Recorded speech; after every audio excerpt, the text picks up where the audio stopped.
एक तनाज़ा खत्म होता है तो दूसरा शुरू हो जाता है। मुल्क की आला अदालत में जहां साइलीन अपने तनाज़ात खत्म करने के लिए आते हैं, वहां अब अदालतें खुद ही आपसी तनाज़ात पे घिरी हुई दिख रही है। सितम यह है कि इन तनाज़ात से मुतालिक मुल्क की आला तरीन अदालत भी महफूज नहीं है, जब सुप्रीम कोर्ट में जजों के दरमियान मुबैना इख्तलाफात और तकसीम जुबान ज़द आम हो चुकी है। गुज़िश्ता कई बरसों से सुप्रीम कोर्ट के जजों के दरमियान आपसी इख्तलाफात आम भी हो चुके हैं और बढ़ते भी जा रहे हैं। 26वीं आईनी तरमीम के बाद जब अदालत उज़्मा में सीनियरिटी में नंबर 3 पर मौजूद जस्टिस जाया अफरीदी का चुनाव मुल्क के नए चीफ जस्टिस के तौर पर हुआ, तो आईनी बेंच के सरबराह की नामजदगी ने अदलिया में तकसीम की बातों को मजीद हवा दी। और हालिया दिनों में भी कुछ ऐसी ही सूरत हाल है, जब सुप्रीम कोर्ट के जज जस्टिस मंसूर अली शाह मुसलसल अपने ही इदारे बिलखसूस आईनी बेंच के इख्तियारात से मुतालिक सवालात उठा रहे हैं।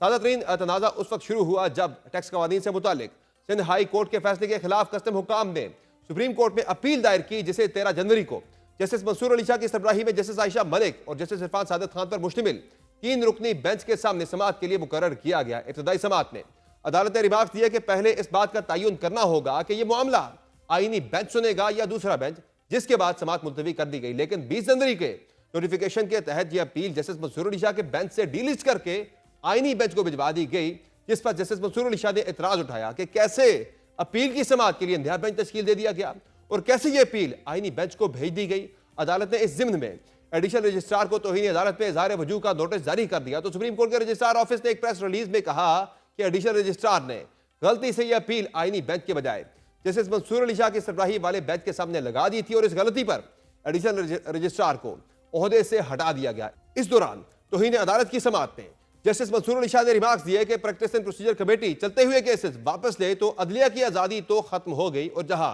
महसूस हो तो फैसला हुकूमत के खिलाफ हो सकता है तो बेंच से केस ही वापस ले लिया जाता है।